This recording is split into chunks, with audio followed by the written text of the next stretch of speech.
Magandang araw, Nation Builders. Ako nga po pala si Ron Paolo Malyari, 20 taong gulang na nakatira sa Summerwind Village for Burol, Maine, Dasmariñas City, Cavite, na kumukuha ng kurso Bachelor of Science in Hospitality Management. At sa video po na ito ay tatalakayin natin ang mabuti at hindi mabuting epekto ng paggamit ng cellphone.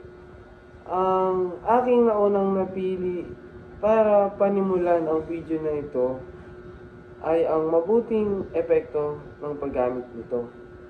Unang-una po ay ang komunikasyon. Malaking tulong po ang paggamit ng cellphone sa ating komunikasyon o pakikipag-usap, pakikipag-ugnayan sa ating mga mahal sa buhay. Malaking tulong po ito lalo na po kapag sila po ay nasa malalayong lugar.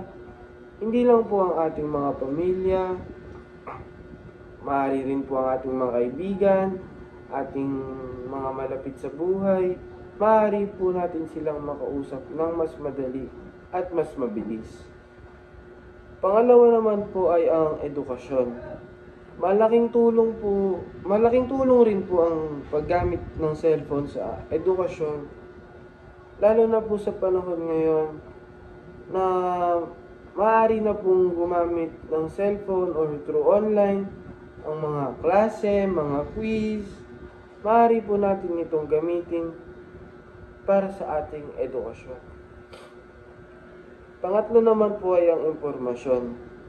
Kalakip din po nito ang aking napili sa pangalawa na edukasyon.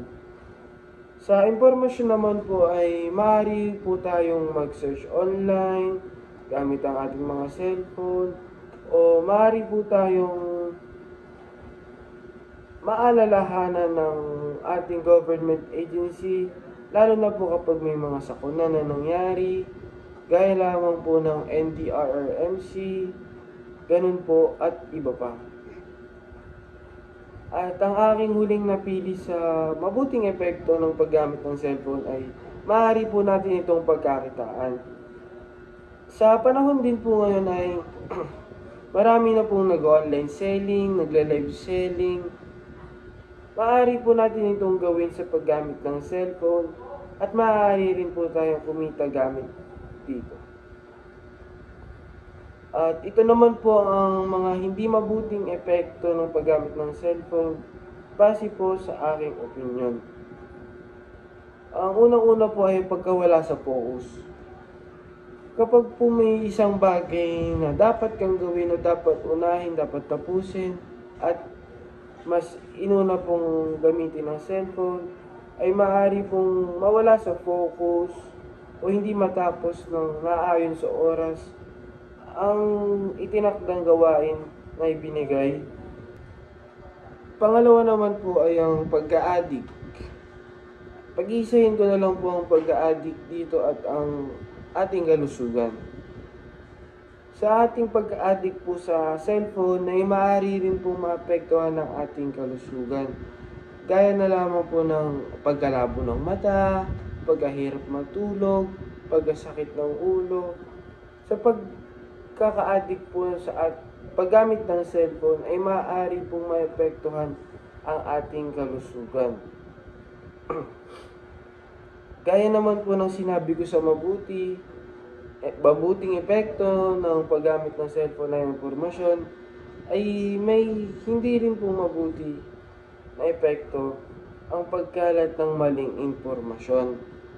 Sa nangyayari po ngayon ay marami pong nagbibigay ng maling impormasyon o fake news na madaling kumalat at pinaniniwalaan agad ng ibang tao at hindi po ito mabuti na maging makasanayan natin na makita po ito araw-araw, hindi naman po araw-araw.